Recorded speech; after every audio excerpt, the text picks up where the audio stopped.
Bonsoir.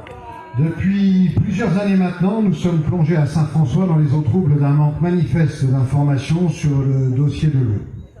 Cette absence d'explication ou de communication à la population a d'ailleurs généré une protestation musclée en janvier de cette année devant la mairie. Le maire et président du SIAG n'a pas voulu faire face aux manifestants et a préféré fuir ses responsabilités. En effet, nous sommes face à une opacité totale en matière de communication de la mairie sur le contenu de ce dossier, donc aucune visibilité à court et long terme pour l'usager, notamment sur le non-respect du planning des tours d'eau, le fait que des secteurs soient continuellement alimentés pendant que d'autres subissent des coupures qui dépassent parfois la semaine et voire plus, un quelconque calendrier relatif au démarrage des travaux engagés sur le réseau, une date prévisionnelle du retour à une distribution normale du précieux liquide. Ceci étant posé, ce que l'on peut retenir, c'est que l'équipe actuellement aux commandes a préféré subir et faire subir à la population cette situation plutôt qu'agir, notamment en travaillant des options de distribution d'eau alternatives. Je ne parle pas bien entendu des packs d'eau distribués à la sauvette en cette période électorale, à l'eau du réseau d'eau potable. Pourtant, il existe bien des solutions alternatives en ciblant et priorisant les urgences, notamment pour les personnes êgées, celles qui ne peuvent se déplacer, les handicapés, les écoles, les hôtels, les établissements de soins, etc. et j'en passe. À ce sujet, et pour répondre rapidement aux urgences précitées, le programme de Jean-Luc Perriand prévoit la constitution d'une commission de l'eau qui aura pour mission d'assainir justement ce dossier en matière d'information à la population. Vous serez donc tenus informés de la vérité. Ensuite, cette commission appellera la population à participer au débat relatif aux solutions alternatives qui vous seront proposées dans l'attente de la réalisation des travaux sur le réseau. Les solutions écologiques et rentables existent.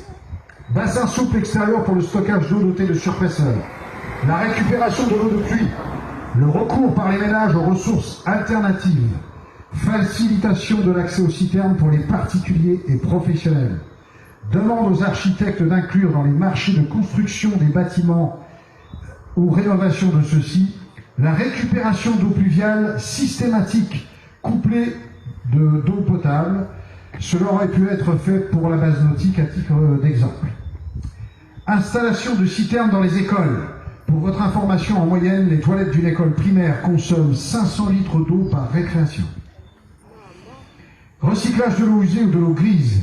L'eau grise est l'eau qui a servi au bain, aux douches et au lavage du linge. Elle ne comprend pas, bien entendu, l'eau provenant de la cuisine et des WC. Les impacts écologiques et économiques de ces installations collectives permettent un retour sur investissement pouvant être inférieur à 5 ans.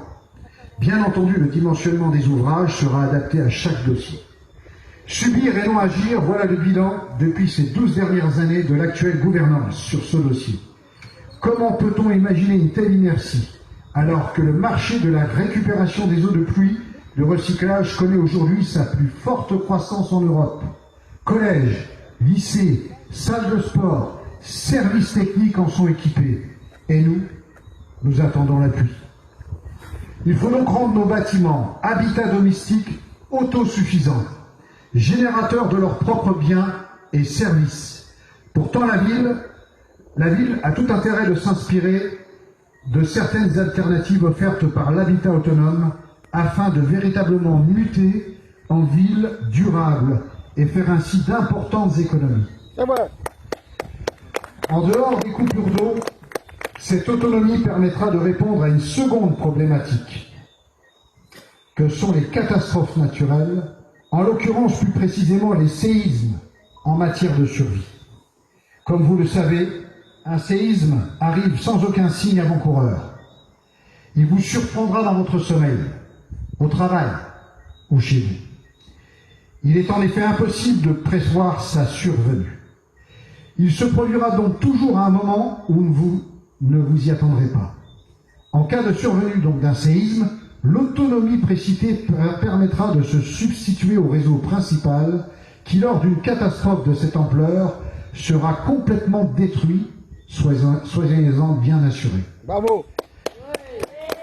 Seules les réserves constituées vous permettront donc de survivre. Raison pour laquelle nous devons accompagner la population à prendre toutes les dispositions qui s'imposent en ce sens. Ce sont des pistes, bien entendu, de réflexion. L'impact premier de la mise en œuvre de mesures alternatives permettra la réduction de stress hydrique qui touche nos populations et calmera les tensions qui accompagnent un quotidien déjà bien difficile à assumer. Jean-Luc Perriand ainsi que son équipe incarnent parfaitement cette nouvelle dynamique de faire de la politique autrement. Dans les prochains jours à venir, nous allons tous être appelés à prendre une décision fondamentale, et ce pour les 6 prochaines années. Alors mobilisons-nous pour le changement aux côtés de Jean-Luc Perriand. Une présence très nombreuse de la population est impérative, et ce dès le premier tour, à la défense de ce projet légitime et indispensable pour l'avenir de nos enfants. C'est vrai.